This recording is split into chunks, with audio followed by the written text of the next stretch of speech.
Hi students, welcome. This week we're going to be turning our attention away from the Greek world or the Hellenistic world, and we're going to be focusing in on the West, specifically on the Italian peninsula. Now I know what you're thinking. Oh, Rome, right, Miss Cortez? Yes, but not just yet. We're going to be looking at the Italian peninsula, and we're starting with a group of people that you may not have heard of, but had established themselves in a large kingdom on the Italian peninsula. They are called the Etruscans. Here they are. Ooh, and we're going to be following their rise of art and culture and takeover of the Italian peninsula. And we're going to see these amazing parallels between the Etruscan world and the Greek world, and then the later Roman world. Before we start, though, I want to have you rewind time. What do you mean, Miss Cortez? Well, just as we used to have to rewind to start back in another location, we have to do that again. We have been hanging out in the Greek world for a long time. So I need you to rewind. Go back to about the archaic period of Greece. Do you remember that period? Archaic smiles, stylized figures. We had our kouros going on in the archaic period. Now, with the archaic mindset, that time frame, let's look at their neighbors, the Etruscans. The Etruscans had established themselves on the north central area of the Italian peninsula, and that is why we call this area Tuscany. It's named after the Etruscans. Now, I like this map here because it helps us see not only their territory, but their expansion. The Etruscans established themselves in an area where we're not quite sure if they were indigenous to this area or they had immigrated to this area, either by land or by sea. In terms of their language, their linguistically, their language is not similar to the Indo-European languages like Greek.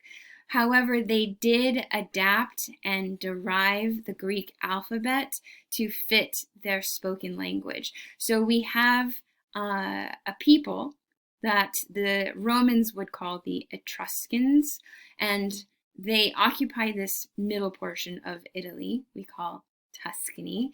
And while they have remarkable similarities in mythology and art and culture that are like the Greeks and like the later Romans, they are not the Greeks. They are not the Romans.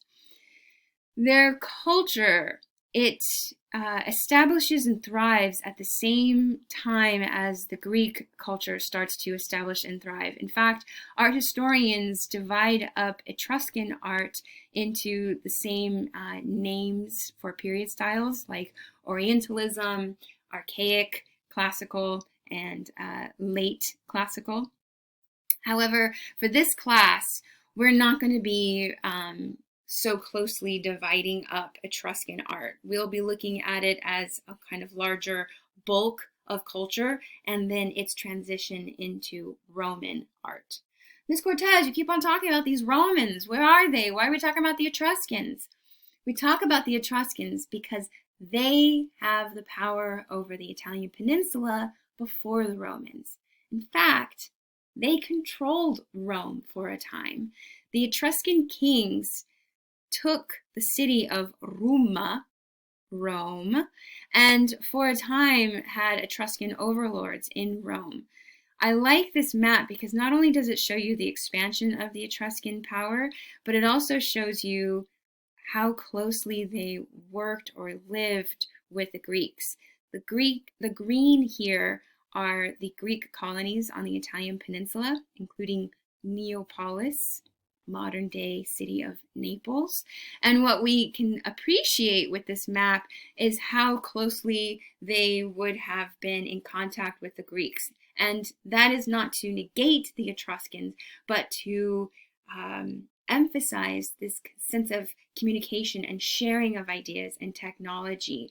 So when we look at the Etruscans, we need to think of them as separate, but also part of a larger Mediterranean world in which they would have shared, traded, intermarried, disputed with much more larger cultural scope than just this Italian peninsula. The people themselves were highly skilled at seafaring. So surrounded by the Mediterranean, they did a lot of international trade across the Mediterranean. And within the Tuscan Peninsula, there was a huge amount of resources like minerals and agriculture. So we see a lot of trade, a lot of wealth established in the Etruscan world. The art that we're going to look at for the Etruscans is going to be fascinating because it is so similar and yet different from what we've seen in the Greek world. So our next video, we're going to be looking at Etruscan temple structures.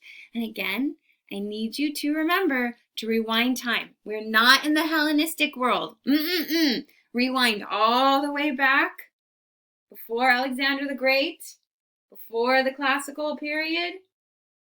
We're back in the archaic period. And we're here in Italy looking at the Etruscans.